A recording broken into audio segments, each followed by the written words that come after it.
Do you ever feel like 24 hours just isn't enough? Kasi hindi ka na lang basta business owner.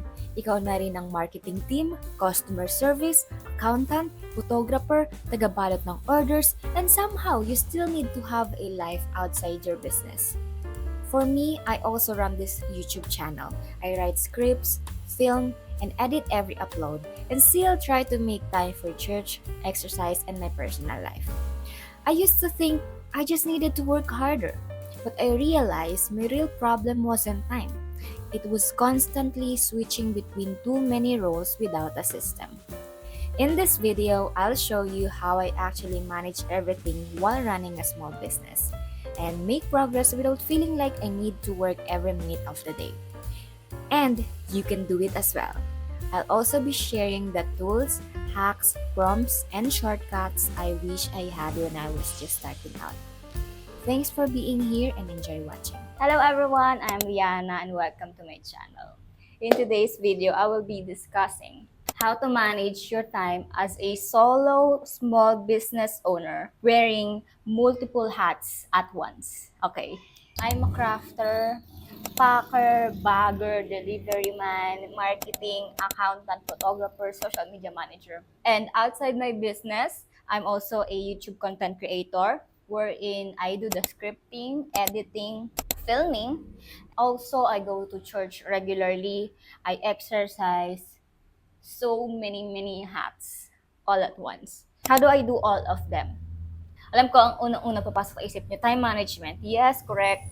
Meron tayo niyan. But hindi lang yun yung ginagawa ko. I also do systems. Yung time management, it tells me what exact time kailangan kong gawin itong work na to. Yung systems naman is tell me how to do the work without thinking from scratch every single time. So, siya yung step-by-step guide. Discuss natin deeper yung time management at saka yung systems. So, time management, we all have 24 hours, di ba? Walang nakakalamang sa atin, kahit sino. Lahat tayo ay may 24 hours every day. And 1/3 of that is napupunta sa sleep natin. 1/3 siya, di ba? 24 hours. So, kung natulog ka ng 8 hours, so 8 divided by 24, that's 1/3. Ibig sabihin, tatlong 8 hours lang meron sa buhay natin araw-araw. At yung isang 8, 9, and pupunta pa sa tulog natin. So, ibig sabihin, 16 hours na lang yung meron tayo, yung waking hours natin to achieve our goals, to do hobbies. If gagamitin pa natin yun sa scrolling, binge watching, di ba? Sayang. So, yun yung na-realize ko later on because I was also like that. Kaya kong manood ng K-drama na isang upuan. For example, you are still in that position na madami pa yung nauubos mong oras sa mga distractions. So, anong gagawin? What did I do back then? 6 hours, 8 hours ako nanonood ng K-drama. So, subtract rather than add. Ayan, yan yung ano natin. Yan yung itatak natin sa utak natin. Subtract rather than add. Because diba, fix na yung time natin na ito lang talaga meron tayo. So, kailangan lang natin i-work on dun sa pie na yon. So, babawasan natin yung pag-doom scrolling natin. Babawasan yung pag-watch ng K-dramas or any movies or video games. And then, less multiple rebrands. Alam niyo yun, di ba? Meron akong time sa buhay ko na parang gusto kong magplano na parang new me, ganyan. Kunwari, on a random Tuesday, may isip, ito yung mga goals ko, ito yung new personality ko, ganyan. So, parang bagong plano na naman. Babawasan natin yan, wala na tayong ganun. Focus lang, tatandaan natin, subtract rather than add. Because life is like a buffet. Plenty of food. Ang plato natin ay maliit lang. At limited lang ang capacity ng tiyan. Okay? So, kailangan natin maging smart in choosing what specific foods do we want, what items dun sa buffet na parang worth it talaga ng money natin. So, yun lang yung kukunin natin. Huwag na yung mga carbs, di ba? Alam mo yun, di ba? Alam mo yung mga technique na ganyan. Siguro din in life, kapag hindi alam mong, wala naman siyang katuturan na pupuntahan at mas lamang yung negative side, huwag na natin siyang i-push. Huwag na natin siyang gawin. I-control natin yung sarili natin. Well, mahirap. Kaya magbibigay ako ng mga tips. So, number 1 ko yung app na Opal. Ayan, it's not sponsored, but that's what I use. So, ano siya, productivity app na nilalak niya yung yung kung ano mang applications yung ilalagay mo, like as distraction. So for example, nilagay ko yung Messenger, yung Instagram, yung panonood ng K-drama na app, nilagay ko doon as distraction. Naglagay ako ng timer doon or sinet ko yung schedule na 9 a.m. to 12 p.m. Bawal ko tong i-open tong mga apps na to, yung under distractions. So hindi ko talaga mabubuksan yan. Kasi minsan, di ba, nagiging automatic lang na pag wala kang ginagawa, pipinutin mo yung Facebook, tapos scroll ka na. Kasi hindi mo naman talaga kailangan mag-Facebook. Wala lang kasi lang talaga yung nakasanayan mo, so napindot na yung daliri mo. At wala nang filter. But yun, yung opal, nakaka-help siya doon. So ngayon, wala na akong opal kasi na-control ko na yung sarili ko. Yes, achievement. So, more than 3 months, parang 6 months nga na meron ako noon. So ngayon, wala na. I'm free. Hindi na ako yung, random na nag-i-scroll. Na hindi ko, nagugulat na lang nag-i-scroll na ako. Hindi na. Yes! Anyways. So, ginawa ko din sa K-drama. Diba, sobrang hirap talagang pigilan. Kasi nasanay ako. Parang, simula 2019, nanonood na ako ng K-drama. Tapos, parang, paano ko babaguhin tong pagkatao ko to? Charot. So, ang ginawa ko, hindi ko siya totally kinat na, wala na. Hindi ko kaya talaga, like kung, di ba, ina-install ko yung app, tapos parang nangangati yung kamay ko, wala. Sobrang bored na bored ako sa buhay ko, mga 1 oras pa lang. Tapos, so, i-install ko naman kahit na napakalaking kain sa data nun kasi wala naman akong wifi nga dito sa store. So, wala talagang, para akong addict talaga. So, ayun, paano ko nga na-solve? Nagkuchika. Naglipat ako to reality show. Korean pa din, pero reality show na kayang-kaya ko siyang i-stop anytime. Di ba kasi sa mga K-drama kasi sobrang intense na mga nangyayari, sobrang nakaka-excite, parang hindi ka talaga makaalis ng upuan, parang hindi mo siya ma-off. Di ba minsan kahit tapos ng episode, pero napaka-cliffhanger nung dulo, kaya sige, pinutin ko yung next. Pero yon yung reality show, hindi siya ganun. Yung pinapanood ko pala, cooking show, yung Please Take Care of My Fridge. So, yung parang, ang light-hearted lang, madalas ko siya pinapanood kapag kumakain ako, lunch at saka dinner. So, diba, parang perfect din na ginaganahan din ako kumain kasi nagluluto sila doon. So, parang yun, parang double purpose siya. Ang pinalit ko doon sa times na 9 a.m. to 12 p.m. tsaka 1 p.m. to 6 p.m. Di ba? Haba pa rin talaga ng time na nag-work ako nun sa business, like nagka-craft ako. Nakakatama din talaga, wala kang ginagawa, pero pakinggan. So, ang ginagawa ko na lang ay podcast o kaya naman yung mga pre-downloaded motivational or like tutorial video sa YouTube. So, wala sa bahay pa ako, nagpipili na ako ng mga gusto kong panoodin na mostly motivation para sipagan ako, ganyan. O kaya naman mga tutorials, if meron ako specific na gustong matutunan ng time na yun. For example, yung event styling, kasi parang gusto ko siyang i-try. So, yun, nag-download ako ng mga videos about that. So, yun yung pinapanood ko while working. So, di ba, hindi ko totally tinanggal yung app ng pagwa-watch, pero pinalitan ko yung pinaka-wino-watch ko. Yes, yan. So, siguro soon, kayang-kaya ko na wala talaga pinapanood, focus lang sa ginagawa ko. But now, at least, we made some progress. What are the practical steps for you? So, number 1, audit your time. Know exactly how you spend your 24 hours. Pwede nyo na makita sa settings, sa screen time. So, makikita nyo kung ilang oras yung nauubos nyo sa ganitong app. So, awareness yung first natin. Number 2, start subtracting. Find bad habits and make it your goal to decrease that for 1 week. So, for example, before ang FB usage mo, 8 hours every day. So, i-goal natin na after 1 week, magiging 4 hours na lang siya or kung ano mang gusto mo. Number 3, now that you have more free hours, like, di ba, so 4 hours of scrolling, so we need to protect it. To protect it, kailangan natin magplano ng weekly to daily schedule. So, weekly schedule, for example, ganito yung ginagawa ko. Parang dinidistribute ko yung Monday to Sunday ko, kung ano yung parang big, ko doon, focus ko on those days. For example, Monday, business. Tuesday, YouTube. Wednesday, 1/2 YouTube, 1/2 business. Thursday, 1/3 YouTube, 2/3 business. Friday, business. Saturday, one half YouTube, one half business, and then Sunday is personal. Para lang alam ko kung ano yung focus ko nung araw na yon at magiging system na siya sa akin na parang pag-iisipin ko, anong araw ngayon? Sunday, personal. Parang anong araw ngayon? Monday, business. Parang alam, parang automatic na siya na. Tapos yung katawan ko, na condition ko na parang, alam mo, di ba may mga ganitong feeling kapag Sunday, pag ganito yung ambience, may nagpapatugtog, may mga batang maingay sa labas, ang saya-saya, tawa ng tawa, tapos parang may nagluluto ng masarap, may nagbibidyo, okay. Para ang alam ng katawan mo, hala, Sunday ngayon. Di ba, without even looking sa calendar, parang alam na agad ng katawan mo na Sunday kasi yun yung vibes. May mga tao kasi na ayaw nila talaga yung sobrang detalyado na minute per minute. Pero ako kasi ganun akong tao. So, skip nyo na to, hindi kayo maplano ng per hour. If you're business owner, like lalo na kung solo entrepreneur kayo, kailangan nyo din talaga kasi magplano, maggawa ng system kasi napakadami nating hats na kailangan gawin. At baka ma-burnout ka kung, hindi lang pala baka kasi ma-burnout ka talaga kapag hindi ka nagplano, wala kang maayos na sistema.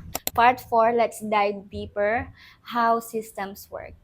So again, what is systems? Systems tell you how to do the work without thinking from scratch every single time. It's like a step-by-step guide. Okay, for example, editing my YouTube video. Ito yung mga steps. Step 1, save all clips from camera to iPhone. Step 2, upload all A-rolls o yung talking videos in the app, the editing app, VLLO. Step 3, paste the external audio, mute the A-rolls. Step 4, cut all dead airs, stutter, unnecessary talks. Step 5, edit the video intro, duplicate, then pick best clips 1 minute. For 1 minute lang yung intro ko. And then step 6, i-add ko na yung intro dun sa main na editing, dun sa main project na ginagawa ko. Step 7, add B-rolls and elements, yung mga aesthetic text, graphics, at kung ano-ano mga stickers. Step 8, i-add ko na yung background music, yung sound effects. Ang ginagamit ko lang na sound effects yung mouse click. Hindi na ako masyado nag-iisip ng kung ano-ano. And then step 9, last and final video review. So, di ba, tapos na-add ko na lahat. So, papanoodin ko ng isang beses. Last minute check. And then, step 10, exporting. So, yun. Alam mo na kung ano yung pagkakasunod na gagawin mo. Tapos, organize ka. At ang benefit nito ay less overwhelming. Kasi if you know me, ayoko talaga nag-edit. Kaya hindi ako naging consistent before sa uploading ng video. Kasi napakadami kong clips. Napakadali sa akin mag-vlog.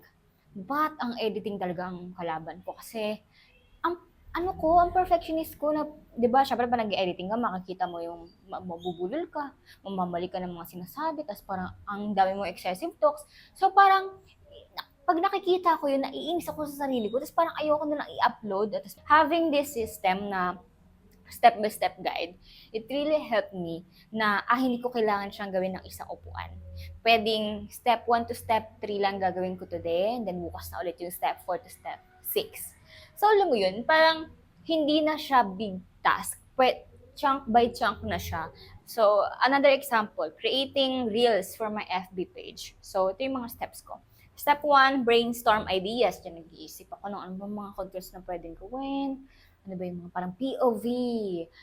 O kaya naman, yung parang mga captions ng mga trending posts. So, ang pag-brainstorm ideas ko, minsan gumagamit ako ng Pinterest o kaya TikTok. So, yun. Then, step 2, i-film ko na siya. Ang pag-filming ko ay 3 seconds per clip lang. For example, vlog siya.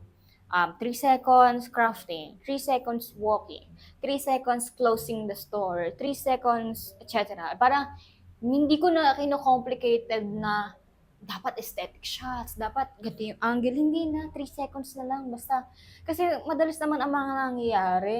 Kung ano pa yung pinaghirapan mong video, hindi naman nakakakuha ng sobrang daming views. Minsan kung ano pa yung parang mabilisan mo lang ginawa. Example naman, pag product, 3 to 5 seconds, i-film ko yung materials ko at papakita ko yung gunting ko, yung flowers, ganyan, yung fuzzy wire, etc. Tapos 3 to 5 seconds naman habang gumagawa ko, craft. And then 3 to 5 seconds, andyan na yung final product. O, diba? Parang ang total haba ng video ay nasa 15 seconds lang. So, yun ba? Ang dali niya lang i-execute, ang dali lang niyang i-edit. Kasi nga, ginawa mo na ding madali yung procedure. So, yan. What are the practical steps for you to do the systems? Number one, list your task that makes you work overtime or gives you stress, and those easy but long process activities or tasks. So, for example, for me nga, yung editing. So, ilista mo yung mga yon. And then, number two, divide them into steps and put maximum allotted hours. Decide if you do them one sitting or different time schedule. Timer ko yung sarili ko na kailangan within 3 hours matapos ko tong step na to. And then within 30 minutes matapos ko tong step na to. Kasi, madalas, kaya naman natin gawin eh. Pero since parang feeling natin unlimited yung time natin, pinaprocrastinate natin siyang gawin, o kaya naman, pag bigla kang may random na may isip na, ay parang ang ganda ngayon, mag-paint ngayon. Sige, mamaya na lang ako mag-edit, paint muna ako. Okay naman, para ang dami ng kwarto ko ngayon, linis nga muna ako bago ako mag-edit. So, ganun. So, if meron akong timer, wala akong time gawin yung kung ano-anong mga bagay kasi nga 30 minutes lang meron ako, so kailangan matapos ko tong task na to. Kasi if 30 minutes hindi pa ako tapos, di wala na, kailangan ko na mag-move dun sa so i-upload ko to ng kulang yung text, pangit yung audio, hindi, di ba? So, parang nagiging competitive ako na, kailangan matapos ko nga to ng 30 minutes. May mga students na pumunta dito sa store, tapos, gabi na yun, parang mga 7:30 p.m. na. Ina-ask nila ako kung pwede daw nila ako interview. Tapos, tinignan ko yung schedule ko. Late na ako doon sa schedule ko. Tapos, may hinahabol pa ako kasi mayroong 8 p.m. Kailangan makauwi na ako ng bahay kasi gagawin ko yung script ko. If past Liana yung nakilala nila, baka sabihin ko, sige, yes, girl. Kasi nga, gusto nilang marinig yung opinion ko. Sige, go! Kahit na wala naman sa plano ko yun, but now, I value my time so much. So, sabi ko, sorry, kaya bang balik kayo bukas? Like, parang maplano sa isip ko. Kasi parang malagay ko siya sa schedule ko. Tapos sabi nila hindi daw kasi kailangan na daw nila ipasa. Like, isip-isip ko, bakit hindi nyo ako pinuntahan kaninang umaga? Or like, parang, so, ibig sabihin, biglaan lang din sila. So, sabi ko, hindi, sorry, hindi kaya ng time. Part 5, okay, what are the resources or like tools available for us to use para mas mapadali yung pag-manage natin ng mga different hats? Okay, so 2026 na guys, so many free paid tools available dyan. Like yung number 1 ko ay ChatGPT. I can do everything. So nagpapahelp ako sa kanya sa scripting, sa pagsulat ng captions, sa pagpaplano ng buhay ko, sa pagre-research kapag may hindi ako alam. If may gusto akong content na gawin pero limited lang yung alam ko doon, so nag-aaral muna ako. Meron kaming course na ginagawa, yung Entrepreneurship 101. So every night, every 8 p.m. nag-chat kami ni ChatGPT. So, siya yung teacher ko, ako yung student. So, may nagtatanong ako ng mga gusto kong malaman about sa tax.